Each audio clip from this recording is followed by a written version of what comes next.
রং ছড়ানো আকাশতলে কাশফুল হাসে, টিরিং বিড়িং ফড়িং নাচ শরৎ চোখে ভাসে। বিলে ঝিলে শাপলা হাসে, পানকৌড়ির মেলা, শিউলি ফুলের গন্ধে কাটে শরৎ সারা বেলা। আকাশ পানে বকের শাড়ি, সাদা মেঘের ভেলা, রঙে রঙিন রূপের শরৎ, রূপের চলে মেলা। এমনই শরতের চেহারা, ভাদ্র আর আশ্বিন মানেই শরৎকাল, আর আমাদের দেশে এখন এসেছে শরৎকাল। শরৎ মানে নীল আকাশে সাদা মেঘের ভেলা, সকাল সকাল শিশির ভেজা প্রকৃতিতে আলো ছড়ায় সূর্যি মামা। সেই রোদে ভেজা মিষ্টি সকালে আজকের কলকাকলির আসরে বন্ধু হয়ে তোমাদের সাথে আছি আমি সমৃদ্ধি সূচনা এবং আমি সুমায়তা আজিজ। বন্ধুরা, শুক্রবার মানেই আমাদের দিনের শুরুটা অনেক মিষ্টি আর সুন্দর হয়ে ওঠে, শুধুমাত্র সবাই মিলে কলকাকলির আসরে চলে আসি বলেই।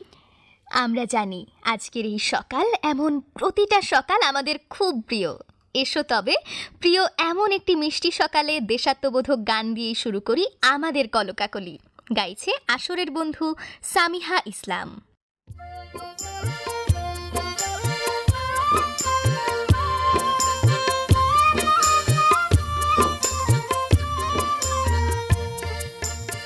যেথায় শ্যামল মাটি রে ভাই, যেথায় শ্যামল বেশ, যেথায় শ্যামল মাটি রে ভাই, যেথায় শ্যামল বেশ, সে যে আমার প্রাণের প্রিয় আমার বাংলাদেশ রে, আমার বাংলাদেশ। যেথায় শ্যামল মাটি রে ভাই, যেথায় শ্যামল বেশ, যেথায় শ্যামল মাটি রে ভাই, যেথায় শ্যামল বেশ।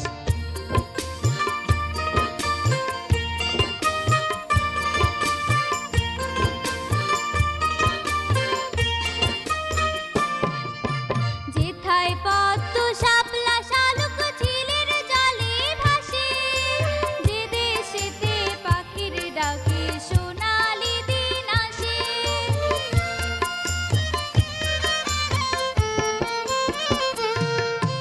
যেথায় পদ্ম শাপলা শালুক ঝিলের জলে ভাসে, যে দেশেতে পাখির ডাকে সোনালি দিন আসে। হাজার ফুলের গন্ধ যেথায় হয় না কভু শেষ, হাজার ফুলের গন্ধ যেথায় হয় না কভু শেষ, সে যে আমার প্রাণের প্রিয় আমার বাংলাদেশ রে, আমার বাংলাদেশ। যেথায় শ্যামল মাটি রে ভাই, যেথায় শ্যামল বেশ, যেথায় শ্যামল মাটি রে ভাই, যেথায় শ্যামল বেশ।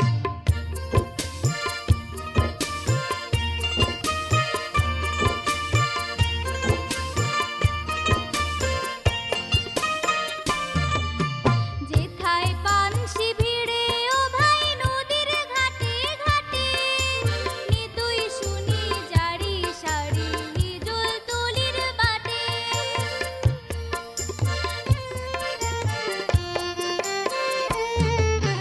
যেথায় পানসি ভিড়ে ও ভাই নদীর ঘাটে ঘাটে, নিতুই শুনি জারি সারি হিজল তুলির বাটে। যে দেশেরই রূপ কাহিনী হয় না বলে শেষ, যে দেশেরই রূপ কাহিনী হয় না বলে শেষ, সে যে আমার প্রাণের প্রিয় আমার বাংলাদেশ রে, আমার বাংলাদেশ। যেথায় শ্যামল মাটি রে ভাই, যেথায় শ্যামল বেশ, যেথায় শ্যামল মাটি রে ভাই, যেথায় শ্যামল বেশ, সে যে আমার প্রাণের প্রিয় আমার বাংলাদেশ রে, আমার বাংলাদেশ। যেথায় শ্যামল মাটি রে ভাই, যেথায় শ্যামল বেশ, যেথায় শ্যামল মাটি রে ভাই, যেথায় শ্যামল বেশ, যেথায় শ্যামল মাটি রে ভাই, যেথায় শ্যামল বেশ। কোথায় শ্যামল মাটি রে ভাই, কোথায় শ্যামল দেশ, দেশের গান শুনলাম। আর সবুজ শ্যামল আমাদের প্রিয় এই দেশের গানের সুরে সুরে মনটাও ভীষণ ঝলমল করে উঠল, তাই না? একদম ঠিক বলেছ। আসলেই দেশের গান মানে নিজের গান। দেশ মানে আমাদের মাতৃভূমি, আর দেশের মানুষ মানে আমাদের আত্মার আত্মীয়। হ্যাঁ, সে তো ঠিকই। আর তাই তো আমরা সবাই সবাইকে এত ভালোবাসি, আর এভাবেই ভালোবাসবো সব সময়, যেমন ভালোবাসি আমাদের কলকাকলির আসর। তাহলে এসো এবার জেনে নিই আজ কলকাকলিতে কি কি রয়েছে সেই সূচি। তোমাদের জন্য লেখা কবিতা আবৃত্তি, এসো গল্প শুনি, ছোট্ট মণিদের খবর, ফুল পাখিদের আসর আর গান। এবার তাহলে শুরু করছি আমাদের মানে শিশু কিশোরদের জন্য লেখা বই নিয়ে প্রতিবেদন তোমাদের জন্য লেখা। গ্রন্থনা নাসরিন রহমান, পড়ে শোনাচ্ছে রেজওয়ানা হাসান।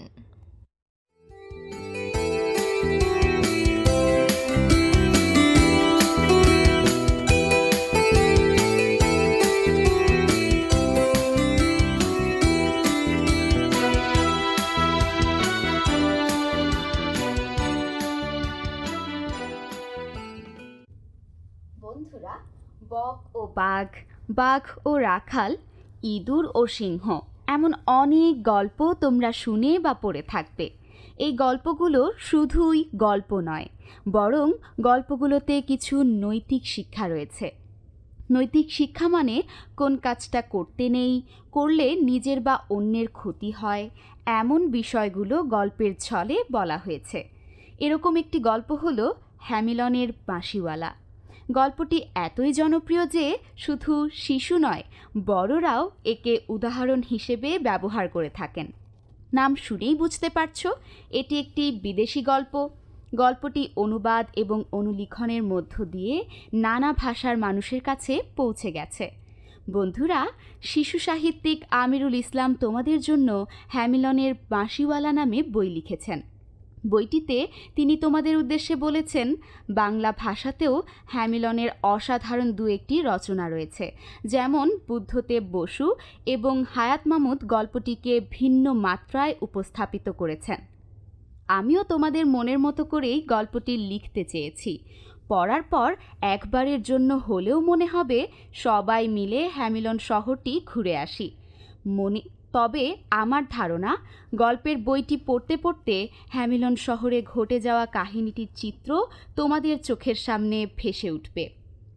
শিল্পী ধ্রুব এর আঁকা প্রচ্ছদ এবং অলঙ্করণে বইটি প্রকাশ করেছে মোহনা প্রকাশনী। বন্ধুরা, তোমরা ভাবছো কোথায় হ্যামিলন শহর আর কে এই বাঁশিওয়ালা? ইউরোপ মহাদেশের জার্মানি নামের দেশে এই বাঁশিওয়ালার কাহিনীর জন্ম। তারপর হাজার বছর ধরে বাঁশিওয়ালার কাহিনী ছড়িয়ে পড়েছে সারা দুনিয়ায়। গল্পের হ্যামিলন আশ্চর্য সুন্দর এক শহর, যার পশ্চিম প্রান্ত দিয়ে বয়ে গেছে ওয়েসার নদী, আর পূর্ব প্রান্তে দাঁড়িয়ে বিশাল পাহাড়। কিন্তু হঠাৎ করে শহরবাসী ইঁদুরের জ্বালায় অস্থির হয়ে উঠল। এমন সময় শহরে এলো অদ্ভুত সাজসজ্জা করা একজন মানুষ। মানুষটি হ্যামিলন শহরের মেয়র মানে নগরকর্তার সাথে দেখা করে বলল, তার কাছে আছে জাদুর বাঁশি। সেই বাঁশির সুরে সে নগরকে ইঁদুর মুক্ত করবে। তবে পারিশ্রমিক হিসেবে বাঁশিওয়ালা 10,000 স্বর্ণমুদ্রা দাবি করল। মেয়র তাকে 50,000 স্বর্ণমুদ্রা দেওয়ার প্রতিশ্রুতি দিলেন। বাঁশিতে মায়াবী সুর তুলে বাঁশিওয়ালা ওয়েসার নদীর দিকে যেতে লাগলো, আর শহরের সমস্ত ইঁদুর তাকে অনুসরণ করে নদীর জলে ঝাঁপিয়ে পড়ল। শহর হলো ইঁদুর মুক্ত। কিন্তু মেয়র তার সামর্থ্য নেই অজুহাত দেখিয়ে বাঁশিওয়ালাকে মাত্র 100 স্বর্ণমুদ্রা নিতে বললেন। মেয়র প্রতিশ্রুতি ভঙ্গ করায় বাঁশিওয়ালা মেয়রকে বলল, আমাকে ঠকানোর চেষ্টা করবেন না, এতে আপনাদের অমঙ্গল হবারই সম্ভাবনা বেশি। আমি আগেই বলেছি আমি জাদুকর বাঁশিওয়ালা। তারপর বাঁশিওয়ালা তার বাঁশিতে পাগল করা সুর তুলে শহরের পূর্ব প্রান্তের পাহাড়ের দিকে চলতে শুরু করলো। তাকে অনুসরণ করে হ্যামিলন শহরের সমস্ত শিশুরা পিছু পিছু ছুটতে লাগলো। একসময় শিশুদের নিয়ে বাঁশিওয়ালা পাহাড়ে মিলিয়ে গেল। শিশুরা আর ঘরে ফিরে এলো না। মেয়রের প্রতিশ্রুতি ভঙ্গের কারণে বাবা মায়েরা চিরতরে তাদের সন্তানদের হারালো, যে ক্ষতি পূরণ হওয়ার নয়। গল্পটি যেমন মর্মস্পর্শী, তেমনি শিক্ষণীয়। কাউকে প্রতিশ্রুতি দেওয়ার আগে নিজের সামর্থ্য ভেবে দেখা এবং অবশ্যই প্রতিশ্রুতি রক্ষা করা কর্তব্য। বন্ধুরা, তোমাদের জীবনের নৈতিক শিক্ষার ভিত্তি মজবুত হোক, বই পাঠের আনন্দে আলোকিত হোক এই প্রত্যাশা করি।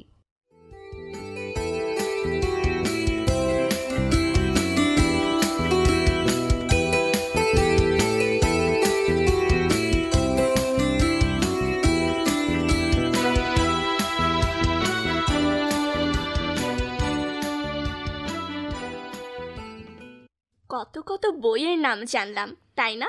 আরও অনেক অনেক বই আছে যা শুধু আমাদের জন্যই লেখা। এরই মধ্যে আমাদের কিন্তু পড়ার বইয়ের পাশাপাশি অন্য বই পড়ার অভ্যেস হয়ে গেছে। আর কলকাকলি যেহেতু অজানা বইয়ের নাম আমাদের জানিয়ে দিচ্ছেই, তাহলে তো পছন্দ মতো বইয়ের বায়না করতেই পারি, নাকি? আরেকটা কাজও কিন্তু করা যায়। কি কাজ বলো তো? তুমি পড়তে চাও এমন একটা বইয়ের নাম আমাকে জানালে তোমার জন্মদিনে আমি সেই বইটা তোমাকে উপহার দিতে পারি। হ্যাঁ, একইভাবে আমিও পারি, আমরা সবাই পারি। বাহ, ভালো বুদ্ধি তো। আরও একটা বুদ্ধি এলো মাথায়। কি? ধরো তুমি একটা বই কিনলে যেটা আমার নেই, তোমার পড়া হয়ে গেলে সেটা চেয়ে নিয়ে আমিও পড়তে পারি, আবার তুমিও আমার কাছ থেকে কোনো বই নিয়ে পড়তে পারো। কলকাকলির বন্ধুরা, কেমন লাগলো সহজে অনেক বই পড়তে পারার এই বুদ্ধি? তবে আজ থেকেই শুরু হোক। এভাবেই আমরা বন্ধুদের সাথে বই দেয়া নেয়া করে বই পড়ার পিয়াস মেটাবো। আর এবার শুনবো জাগো অমৃত পিয়াসী, এই নজরুল সঙ্গীতটি সমবেত কণ্ঠে।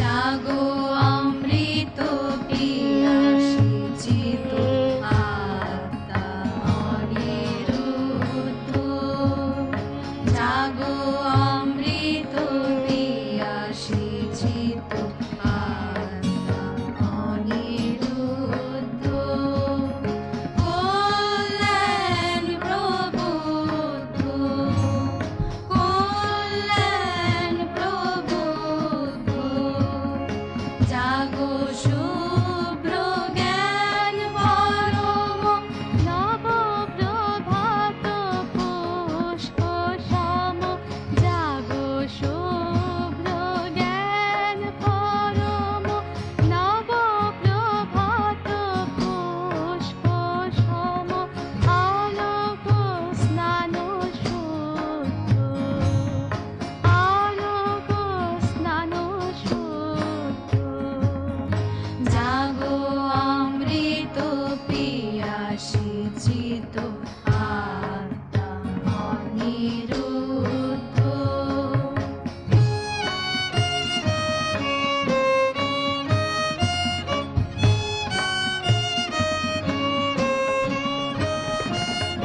সকল পাপগুলো সতাপ, দুঃখ গ্লানি ভুলো, সকল পাপগুলো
আচ্ছা সুমাইতা, গানের পর একটা আবৃত্তি না হলে কেমন যেন ফাঁকা ফাঁকা লাগছে।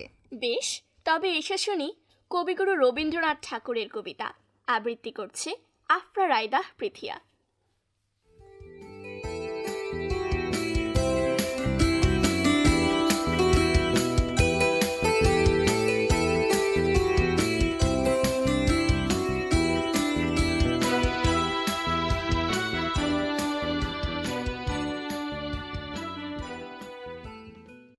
জ্যোতিষশাস্ত্র। আমি শুধু বলেছিলাম কদম গাছের ডালে পূর্ণিমা চাঁদ আটকা পড়ে যখন সন্ধেকালে, তখন কি কেউ তারে ধরে আনতে পারে? শুনে দাদাই হেসে কেন বললে আমায়, খোকা তোর মতো আর দেখি নাই কো বোকা। চাঁদ যে থাকে অনেক দূরে, কেমন করে ছুঁই? আমি বলি, দাদা তুমি জানো না কিচ্ছুই। মা আমাদের হাসে যখন ওই জানালার ফাঁকে, তখন তুমি বলবে কি মা অনেক দূরে থাকে? তবু দাদা বলে আমায়, খোকা তোর মতো আর দেখি নাই তো বোকা। দাদা বলে, পাবে কোথায় অত বড় ফাঁদ? আমি বলি, কেন দাদা, ওই তো ছোট চাঁদ, দুটি মুঠোয় ধরে আনতে পারি ধরে। শুনে দাদা হেসে কেন বললে আমায়, খোকা তোর মতো আর দেখি নাই কো বোকা। চাঁদ যদি এই কাছে আসতো দেখতে কত বড়। আমি বলি, কি তুমি ছাই স্কুলে যে পড়ো? মা আমাদের চুমু খেতে মাথা করে নিচু, তখন কি মার মুখটি দেখায় মস্ত বড় কিছু? তবু দাদা বলে আমায়, খোকা তোর মতো আর দেখি নাই তো বোকা। এবারে আবৃত্তি করবে বন্ধু ইনায়া বিনতে কায়েস। মাকাল। গৌরবর্ণ নধর দেহ, নাম শ্রীযুক্ত রাখাল। জন্ম তাহার হয়েছিল সেই যে বছর আকাল। গুরুমশাই বলেন তারে, বুদ্ধি জেনে একেবারে। দ্বিতীয় ভাগ করতে সারা 6 মাস ধরে নাকাল। রেগে মেগে বলেন, বাঁদর নাম দিল তোর মাকাল। নামটা শুনে ভাবলে প্রথম বাঁকিয়ে যুগল ভুরু, তারপরে সে বাড়ি এসে নৃত্য করলে শুরু। হঠাৎ ছেলের মাতন দেখি, সবাই তাকে শুধায়, এ কি? সকলকে সে জানিয়ে দিল, নাম দিয়েছেন গুরু। নতুন নামের উৎসাহে তার বক্ষ দুরু দুরু। কোলের পরে বসিয়ে দাদা বললে কানে কানে, গুরুমশাই গাল দিয়েছেন, বুঝিস নে তার মানে? রাখাল বলে, কক্ষনো না, মাঝে আমায় বলেন শোনা, সেটা তো গাল নয়, সে কথা পাড়ার সবাই জানে। আচ্ছা তোমায় দেখিয়ে দেব, চলো তো ওইখানে। টেনে নিয়ে গেল তাকে পুকুর পাড়ের কাছে। বেড়ার পরে লতায় যেথা মাকাল ফলে আছে। বললে, দাদা সত্যি বলো, সোনার যে মন্দ হলো? তুমি শেষে বলতে কি চাও, গাল ফলেছে গালে? মাকাল আমি বলে রাখাল দুহাত তুলে নাচে। দোয়াত কলম নিয়ে ছোটে খেলতে নাহি চায়। লেখা পড়ায় মন দেখে মা অবাক হয়ে যায়। খাবার বেলায় অবশেষে দেখে ছেলের কাণ্ড এসে, মেঝের পরে ঝুঁকে পড়ে খাতার পাতাটায়। লাইন টেনে লিখছে শুধু মাকাল চন্দ্র রায়।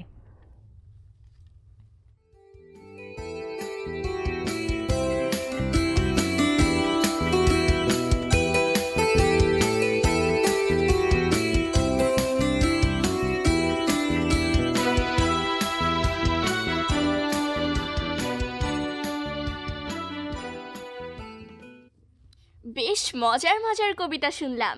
এসো বন্ধুদের এবার মজার একটা খেলার গল্প শোনাই গানে গানে। এবার সে এক মজার খেলা, এই ছড়া গানটা শুনবো আসরের বন্ধুদের কণ্ঠে।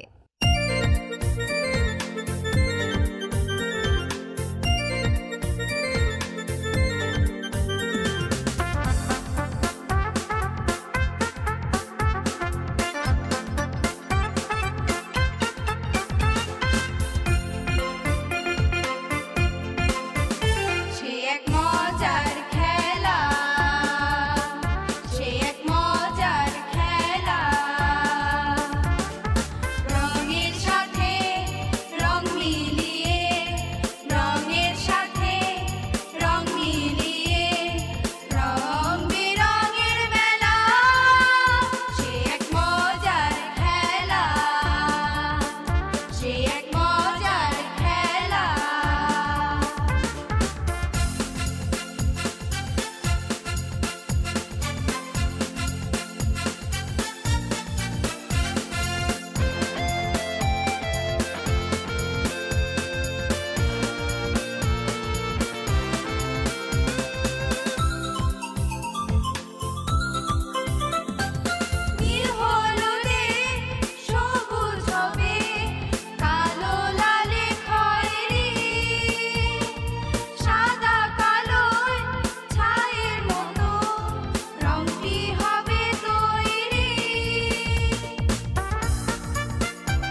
সমবেত কণ্ঠে ছড়া গান শুনছিলাম। সমৃদ্ধি, বলো তো এবার কি শোনানো যায়? আজকের আসরে যা এখনো শোনা হয়নি সেটা। তার মানে গল্প? বেশ, প্রস্তাবটা যেহেতু তুমিই দিয়েছ, তুমি বলো আজকে কোন গল্প শোনাতে চাও? আজ আমরা সবাই মিলে শুনব উপেন্দ্র কিশোর রায়চৌধুরীর লেখা একটি গল্প। পড়ে শোনাচ্ছে বন্ধু আয়াত হোসেন। কই বন্ধুরা, এসো।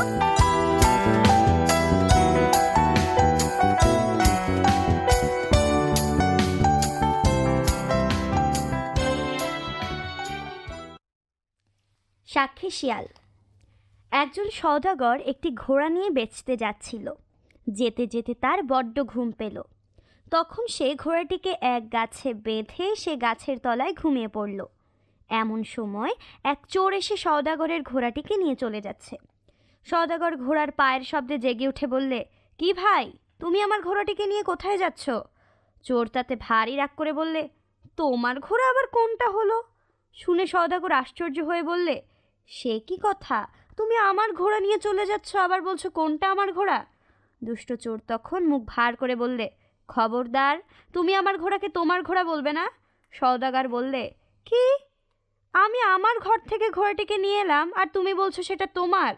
চোর বললে, বটে, এটা তো আমার ওই গাছের ছানা, এক্ষুনি হলো। তুমি বুঝে শুনে কথা কও, নইলে বড় মুশকিল হবে। তখন সওদাগর গিয়ে রাজার কাছে নালিশ করলে, মহারাজ, আমি গাছে আমার ঘোড়াটি বেঁধে ঘুমোচ্ছিলুম, আর ওই বেটা এসে তাকে নিয়ে যাচ্ছে। রাজামশাই চোরকে ডেকে জিজ্ঞেস করলে, কি হে, তুমি ওর ঘোড়া নিয়ে যাচ্ছ কেন? চোর হাত জোড় করে বললে, দোহাই মহারাজ, এটা কখনোই ওর ঘোড়া নয়, এটি আমার গাছের ছানা। ছানাটি হতেই আমি তাকে নিয়ে যাচ্ছিলাম, আর ওই বেটা উঠে বলছে এটা নাকি তার ঘোড়া। সব মিথ্যে কথা। তখন রাজামশাই বললেন, এ তো ভারী অন্যায়, গাছের ছানা হলো আর তুমি বলছো সেটা তোমার ঘোড়া। তুমি দেখছি বড্ড দুষ্টু লোক, পালাও এখান থেকে, বলে তিনি ঘোড়াটি চোরকেই দিয়ে দিলেন। সওদাগর বেচারা তখন মনের দুঃখে কাঁদতে কাঁদতে বাড়ি ফিরে চলল। খানিক দূরে গিয়ে এক শিয়ালের সাথে তার দেখা হলো। শিয়াল তাকে কাঁদতে দেখে বললে, কি ভাই, তোমার মুখ এমন ভার দেখছি গে, কি হয়েছে? সওদাগর বললে, আরে ভাই, সে কথা বলে কি হবে, আমার ঘোড়াটি চোরে নিয়ে গেছে। রাজার কাছে নালিশ করতে গেলাম, সেখানে চোর বললে কিনা ওটা তার গাছের ছানা। রাজামশাই তাই শুনে ঘোড়াটিকে চোরকেই দিয়ে দিল। এই কথা শুনে শিয়াল বললে, আচ্ছা, এক কাজ করতে পারো। সওদাগর বললে, কি কাজ? শিয়াল বললে, তুমি আবার রাজামশাইয়ের কাছে গিয়ে বলো, মহারাজ, আমার একজন সাক্ষী আছে, আপনার বাড়িতে যদি কুকুর না থাকে তবে সেই সাক্ষীটিকে নিয়ে আসতে পারি। তখন সওদাগর রাজার কাছে গিয়ে বলল, এবং রাজা হুকুম দিল সব কুকুর তাড়িয়ে দিতে। এসব কথা সওদাগর শিয়ালকে এসে বলতেই শিয়াল চোখ বুজে টলতে টলতে রাজার সভায় এলো। সেখানে এসেই সে দেয়ালে হেলান দিয়ে ঝিমতে ঝিমতে বলল, রাজামশাই তা দেখে হাসতে হাসতে বললে, কে শিয়াল পণ্ডিত, ঘুমাচ্ছ যে, কি বলবে? শিয়াল আজ চোখে বিটপিট করে তাকিয়ে বলল, মহারাজ, কাল সারা রাত জেগে মাছ খেয়েছিলাম, তাই আজ বড্ড ঘুম পাচ্ছে। রাজা বললেন, এত মাছ কোথায় পেলে? শিয়াল বললে, কাল নদীর জলে আগুন লেগে সব মাছ এসে ডাঙায় উঠল, আমরা সকলে মিলে সারা রাত খেলাম, খেয়ে কি শেষ করতে পারি? এই কথা শুনে রাজামশাই হাসি থামিয়ে বললেন, হ্যাঁ, এমন কথা তো কখনো শুনিনি, জলে আগুন লাগে এও কি কখনো হয়? এসব পাগলের কথা। তখন শিয়াল বললে, মহারাজ, ঘোড়া গাছের ছানা হয় এমন কথাও কি কখনো শুনেছেন? সে কথা যদি পাগলের কথা না হয় তবে আমার এই কথাটার কি দোষ হলো?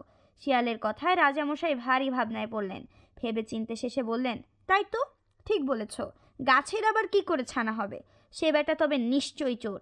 তখনই হুকুম হলো, আন্তরে সেই চোর বেটাকে বেঁধে। অমনি 10 পেয়াদা গিয়ে চোরকে বেঁধে আনলেন। আনতেই রাজামশাই বললেন, মার বেটাকে 50 জুতো। বলতে বলতেই পেয়াদারা তাদের নাগরা জুতো খুলে চটাস চটাস চোরের পিঠে মারতে লাগলো। সে বেটা 25 জুতো খেয়ে চেঁচিয়ে বললেন, গেলাম গেলাম, আমি ঘোড়া এনে দিচ্ছি, আর এমন কাজ কখনো করব না। কিন্তু তার কথা আর তখন কে শোনে? 50 জুতো মারা হলে রাজা বললে, শিগগিরই ঘোড়া এনে দে, নইলে আরও 50 জুতো। চোর তাড়াতাড়ি ছুটে গিয়ে ঘোড়া এনে দিল। তারপর তার নিজ হাতে তার নাক কান মলিয়ে মাথা চেঁচে তাতে ঘোল ঢেলে হতভাগা 10 থেকে দূরে থেকে দেওয়া হলো। সওদাগর তার ঘোড়া পেয়ে শিয়ালকে আশীর্বাদ করতে লাগলো।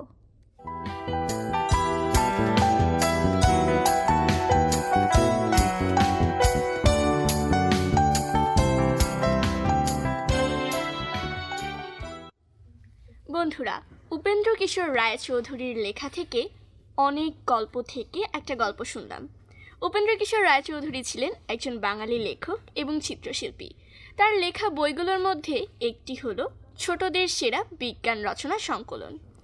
জানো বন্ধুরা, তিনি প্রথম বাংলায় কালার প্রিন্টিং শুরু করেন এবং 1913 সালে শিশুদের জন্য রঙিন ম্যাগাজিন সন্দেশ প্রকাশ করেন। ভালো লাগলো তথ্যগুলো জেনে। এমনই ভালো লাগার সব আয়োজন নিয়ে সাজানো হয়েছে কলকাকলি। এসো এবারে জেনে নেই ছোটমণিদের খবর। আমাদের জন্য এই খবর সংগ্রহ করেছে সাদিউর রহমান সাদি।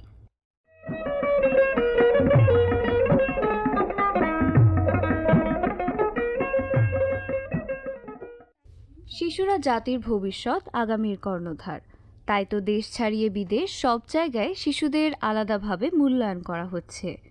এজন্য সপ্তাহ জুড়ে শিশুদের নিয়ে ঘটে যাওয়া নানা রকম খবরাখবর নিয়ে হাজির হয়েছি আমি, তাহিয়া তাসমিম। শুরুতেই এক বিস্ময়কর শিশুর গল্প। 4 বছরের খুদে অ্যারন টমাস, যার এখন মা বাবার কোলে থাকার কথা, সেই শিশু ফুটবল প্রতিভায় মুগ্ধ Toni Kroos, Neymar da Silva, Santos জুনিয়রের মতো বিশ্ব ফুটবলের কিংবদন্তিরা। ভারতীয় ফুটবলের বিস্ময় শিশুকে মাদ্রিদে নিজের একাডেমিতে অনুশীলন করার আমন্ত্রণ জানিয়েছেন জার্মান তারকা। ছেলের বাবা বলেন, অ্যারনের জন্ম 2017 সালের 9 সেপ্টেম্বর।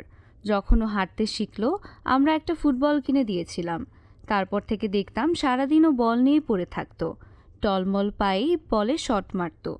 সেটা দেখেই প্রথম আমাদের ওকে ফুটবলার তৈরি করার ভাবনা মাথায় আসে। এবারে প্রযুক্তির খবর। শারীরিক মানসিক পরিবর্তনের সময় কিশোর কিশোরীদের নিজেদের নিয়ে জিজ্ঞাসা থাকে অনেক, বিশেষ করে প্রজনন স্বাস্থ্য বিষয়ে। তারা যেমন অভিভাবকের কাছে এসব বিষয়ে জানতে চাইতে কুণ্ঠাবোধ করে, তেমনি অভিভাবকেরা অনেক সময় খোলা মনে কথা বলতে সংকোচ বোধ করেন। আর এভাবেই জানার বাইরে থেকে যায় কৈশোর স্বাস্থ্যের গুরুত্বপূর্ণ দিকগুলো। তাই কৈশোর স্বাস্থ্য নিয়ে সচেতনতা বাড়ানো এবং কিশোর কিশোরীদের শারীরিক ও মানসিক স্বাস্থ্য বিষয়ক তথ্য ও সেবার সহজ প্রাপ্তি নিশ্চিত করতে চালু হয়েছে কৈশোরকালীন স্বাস্থ্য ওয়েবসাইট ও মুঠোফোন অ্যাপ। ছোট্টমণিদের খবর শেষ হলো।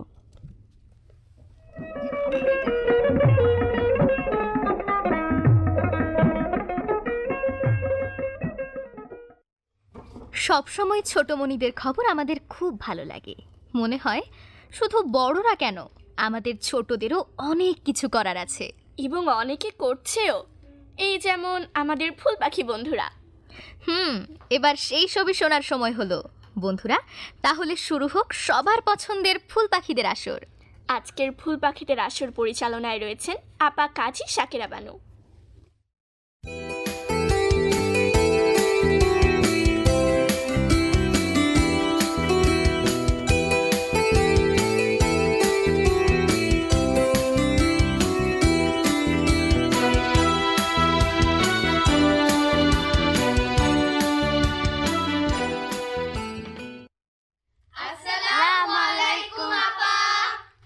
ওয়ালাইকুম আসসালাম। ছোট্ট বন্ধুরা, কেমন আছো তোমরা? ভালো আছি।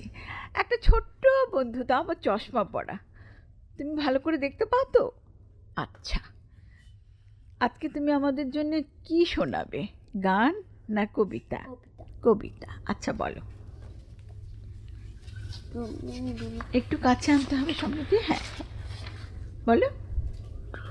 ডুমার ঠাকুর আমাদের ছোট নদী চলে বাঁকে বাঁকে বাঁকে, বৈশাখ মাসে তার হাঁটু চল থাকে, পার হয়ে যায় গরু পার হয়ে গাড়ি, 2 দাঁড় উঁচু তার ঢালু তার পারি, চিক চিক করে বলো কোথা নাই কাদা, একবারে কাশপন ফুলে ফুলে সাদা।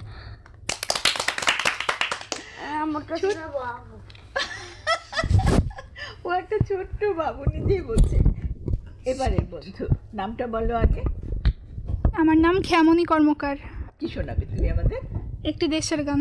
আচ্ছা। ধন ধান্য পুষ্প ভরা আমাদের এই বসুন্ধরা, তাহার মাঝে আছে দেশ এক সকল দেশের সেরা, ও সে স্বপ্ন দিয়ে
চমৎকার। আর এত প্রিয় গান আমাদের সব বন্ধুরাই গলা মেলাচ্ছিল, খুব সুন্দর লাগছিল। এবারের বন্ধু নাম বলো। তুরাগ কর্মকার। ক্ষুদ্র। ক্ষুদ্র কি শোনাবে? কবিতা। তুমি বৃহৎ হবে, বলো কি কবিতা? আমার বাড়ি। লিখেছেন জসিম উদ্দিন। আমার বাড়ি যাইও না ভোমর, বসতে দেব পীরে, জলপান যে করতে দেব শালিক ধানের চিড়ে, শালিক ধানের চিড়ে দেব বিন্নি ধানের খই, বাড়ির গাছের কবরি কলা গামছা বাঁধা দই, আম কাঁঠালের বনের ধারে শো আঁচল পাতি, গাছের শাখা দুলিয়ে বাতাস করব সারা রাতি। জোরে হাত তালিয়ে, ও তো সারা রাত ধরে বাতাস করবে, কোনো পাখার দরকার হবে না। এবারের বন্ধু নাম বলো। ইনায়া। কি শোনাবে? একটি গান পরিবেশন একটি করব। গানই শুনি আগে, তারপরে না হয় দুটো গান শুনবো। ঝড় এলো এলো ঝড়, আম পর কাঁচা আম ডাসা আম টক টক মিষ্টি, এই যা এলো বুঝি বৃষ্টি। ঝড় এলো এলো ঝড়, আম পর কাঁচা আম ডাসা আম টক টক মিষ্টি, এই যা এলো বুঝি বৃষ্টি। টুপটাপ পরে আম পেছনে ও সামনে, চট করে গুটি কয়েক ডাসা ডাসা আমনে। টুপটাপ পরে আম পেছনে ও সামনে, চট করে গুটি কয়েক ডাসা ডাসা আমনে। তারে পরে দেনা ছোট চল চল জলদি, নইলে যে বৃষ্টিতে ভিজে হবে সর্দি, আর তাতে হবে অনাসৃষ্টি। এই যা এলো বুঝি বৃষ্টি। ঝড় এলো এলো ঝড়, আম পর কাঁচা আম ডাসা আম টক টক মিষ্টি, এই যা এলো বুঝি বৃষ্টি। সর্দিটা হলে পরে আম খাওয়া বন্ধ, কাঁচা হোক ডাসা হোক সবটাই মন্দ। সর্দিটা হলে পরে আম খাওয়া বন্ধ, কাঁচা হোক ডাসা হোক সবটাই মন্দ। তার চেয়ে চলো যাই করে কিছু খাটনি, নুন ঝাল তেল মেখে করে নে চাটনি, কি যে মজা চাটনিতে টক ঝাল মিষ্টি, দেখলে যে ভরে আসে পানি বৃষ্টি, আহা কি যে মিষ্টি মিষ্টি। এই যা এলো বুঝি বৃষ্টি।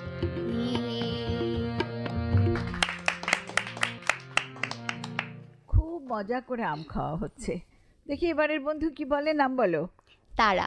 কি শোনাবে? কবিতা। আবৃত্তি করছি কবি রবীন্দ্রনাথ ঠাকুর রচিত লুকোচুরি কবিতাটি। আমি যদি দুষ্টুমি করে চাপার গাছে চাপা হয়ে ফুটি, ভোরের বেলা মাগো ডালের পরে কচি পাতায় করি লুটোপুটি, তবে তুমি আমার কাছে হারো, তখন কি মা চিনতে আমায় পারো?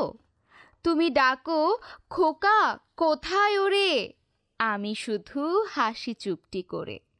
যখন তুমি থাকবে যে কাজ নিয়ে, সবই আমি দেখব নয়ন মেলে। মার কাজ সবই দেখছে। ছোট্ট সোনামণিটা দুষ্টুমিতে পারদর্শী একেবারে। এবারের বন্ধু নাম বলো। আমার নাম সিমরান। কি শোনাবে? আমি একটি নজরুল গীতি করছি। মনেরও রং লেগেছে বনের পলাশে জবা শোকে, রঙেরও ঘুরে জেগেছে পারুল কনক চাপার চোখে। মনেরও রং লেগেছে বনের পলাশে জবা শোকে, রঙের ঘুরে জেগেছে পারুল কনক চাপার চোখে। মুহু মুহু বলে কুহু কুহু কহিলা, মুখলিত আমের ডালে, গাল রেখে ফুলের গালে। দোয়েলা দোল দিয়ে যায়, দোয়েলা দোলা দিয়ে যায়, ডালিম ফুলের নব করকে। মনের লেগেছে বনের পলাশ জবা অশোকে ফুলের উপর আগে ফাগের রেণু ঝুরু ঝুরু ঝরিছে গায়ে ঝিরি ঝিরি চুইতি বায়ে বকুল বনে ঝিমায় বকুল বনে ঝিমায় মধুপ মোদের নেশার ঝোঁকে সাধা পা পামা গামা মা পা ধা নি নি সা মনেরও রং লেগেছে বনের পলাশ জবা অশোকে রঙের ঘুরে জেগেছে পারুল কনক চাপার চোখে। চমৎকার, ভীষণ ভীষণ ভালো লাগছে। দেখি এবারে বন্ধু এগিয়ে এসো, নাম বলো। রিমঝিম। কি শোনাবে? আমি একটি কবিতা আবৃত্তি করব। কবিতার নাম ছন্দে বাদল, কবি কাজী কাদের নওয়াজ। ঝিমঝিম ঝড়ে নীর এলো যে বাদল, যেন বাজিয়ে মাদল, তাই ঠুংরির তালে তালে কুমড়ি নাচে দূরে মহুয়া গাছে। একই হরদম থম থম গম গম স্বর শুনি ছম ছম করে হিয়া কাঁপে অন্তর। ছড়ে আখির অর্বর, ছড়ে কদম কেশর, যেন বাদরে আদরে কেশে মধুর হেসে ওগো এলায় কেশে বলে তটিনী নটিনী নব ছন্দে দোলো, হাঁকে কেয়া বধু ঘোমটা খোলো। ঝড়ের মতন এসে শেষ করে দিয়ে গেল, খুব সুন্দর। এবারে বন্ধু নাম বলো। আমার নাম তাহিয়া। কি শোনাবে তাই? একটি দেশাত্মবোধক গান। আমি বাংলায় গান গাই, আমি বাংলার গান গাই, আমি আমার আমিকে চিরদিন এই বাংলায় খুঁজে পাই। আমি বাংলায় দেখি স্বপ্ন, আমি বাংলায় বাঁধি সুর, আমি এই বাংলার মায়া ভরা পথে হেঁটেছি এতটা দূর। বাংলায় আমার জীবন আনন্দ, বাংলা প্রাণের সুখ, আমি একবার দেখি বারবার দেখি দেখি বাংলার মুখ।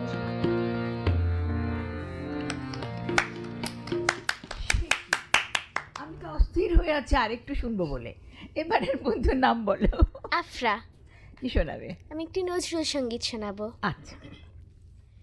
রুম ঝুম ঝুম রুম ঝুম কে বাজায় জল ঝুম ঝুমি রুম ঝুম ঝুম রুম ঝুম কে বাজায় জল ঝুম ঝুমি চমকিয়া জাগে দুরন্ত বনভূমি চমকিয়া জাগে দুরন্ত বনভূমি রুম ঝুম ঝুম রুম ঝুম কে বাজায় জল ঝুম ঝুমি দুরন্ত অরণ্য গিরিনির ঝরিণী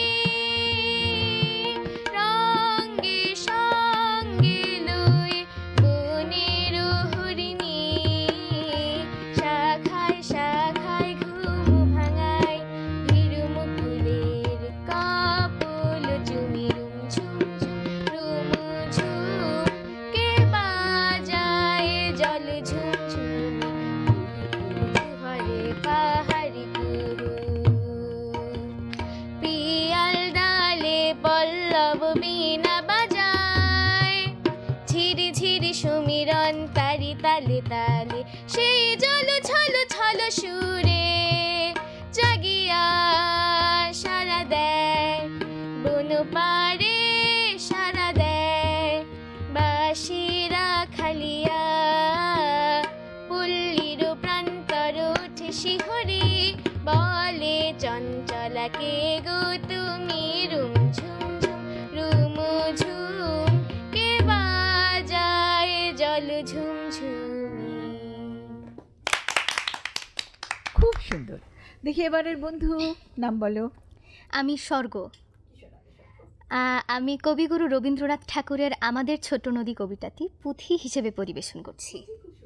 আরে আমাদের ছোট নদী চলে আঁকে বাঁকে, বৈশাখ মাসে তার হাঁটু জল থাকে, হাঁটু জল থাকে। পার হয়ে যায় গরু, পার হয় গাড়ি, দুই ধারে উঁচু তার ঢালু তার পাড়ি, ঢালু তার পাড়ি। আর চিক চিক করে বালি, কোথা নাই কাদা, এক ধারে কাশবন ফুলে ফুলে সাদা, ফুলে ফুলে সাদা। কিচিমিচি করে সেথা শালিকের ঝাঁক, রাতে ওঠে থেকে থেকে শেয়ালের হাঁক, শেয়ালের হাঁক। আর পারে আমবন তাল বন চলে, গায়ের বামুন পাড়া তারি ছায়া তলে, তারি ছায়া তলে। তীরে তীরে ছেলে মেয়ে নাহিবার তালে, গামছায় জল ভরি গায়ে তারা ঢালে, গায়ে তারা ঢালে। আর সকালে বিকালে কভু নাওয়া হলে পরে, আঁচলে ছাকিয়া তারা ছোট মাছ ধরে, ছোট মাছ ধরে। বালি দিয়ে মাঝে থালা ঘটিগুলি মাঝে, বধুরা কাপড় কেচে যায় গৃহ কাজে, যায় গৃহ কাজে। আর আষাঢ়ে বাদল নামে নদী ভরো ভরো, মাতিয়া ছুটিয়া চলে ধারা খরতর, ধারা খরতর।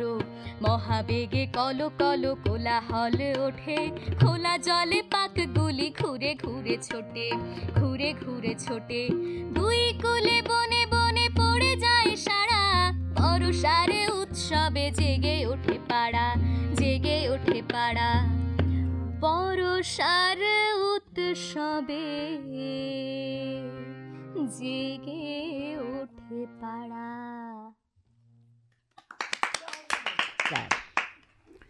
ছোট্ট বন্ধুরা, স্বর্গর পুঁথি পাঠের মাধ্যমে আমাদের আজকের ফুল পাখিদের আসর শেষ করতে হচ্ছে। তো আজকের মতন এখানেই বিদায়। সবাই ভালো থেকো।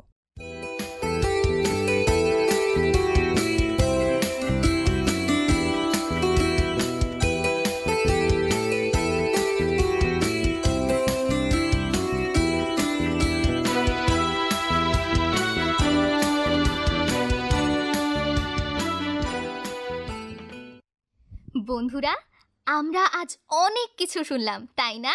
এভাবেই আমরা প্রতি সপ্তাহের শুক্রবার সকাল 9:05 কলকাকলির আয়োজনে অনেক কিছু শুনি, জানি আর শিখি। তবে আজ আর সময় নেই। হ্যাঁ, ফিরতে হবে। তবে যাবার আগে জানিয়ে দিই, পুরো সময় জুড়ে তোমাদের সাথে বন্ধু হয়ে আমি ছিলাম সমৃদ্ধি সূচনা এবং আমি সুমাইতা আজিজ। আজকের কলকাকলি আমাদের জন্য সাজিয়ে দিয়েছেন তনিমা করিম। আমাদের সাথে স্টুডিওতে যন্ত্রসঙ্গীত সহযোগিতায় ছিলেন পুলিন চক্রবর্তী ও মতিউর রহমান। প্রযোজনা সহযোগিতায় শামসুল হক। প্রকৌশল সহযোগিতায় ছিলেন মোহাম্মদ জাহাঙ্গীর হোসেন। সার্বিক নির্দেশনায় মোহাম্মদ আব্দুল হক। নির্দেশনায় মোহাম্মদ নাসিমুল কামাল। তত্ত্বাবধানে শাহনাজ বেগম। আর কলকাকলি প্রযোজনা করলেন তৃপ্তিকণা বসু। বন্ধুরা, সবাই ভালো থেকো, সুন্দর থেকো। আর আবারও আগামী শুক্রবার চলে এসো কলকাকলির আয়োজনে। এমন আমন্ত্রণে আজকের মতো বিদায়। বন্ধুরা, শুভ বিদায়।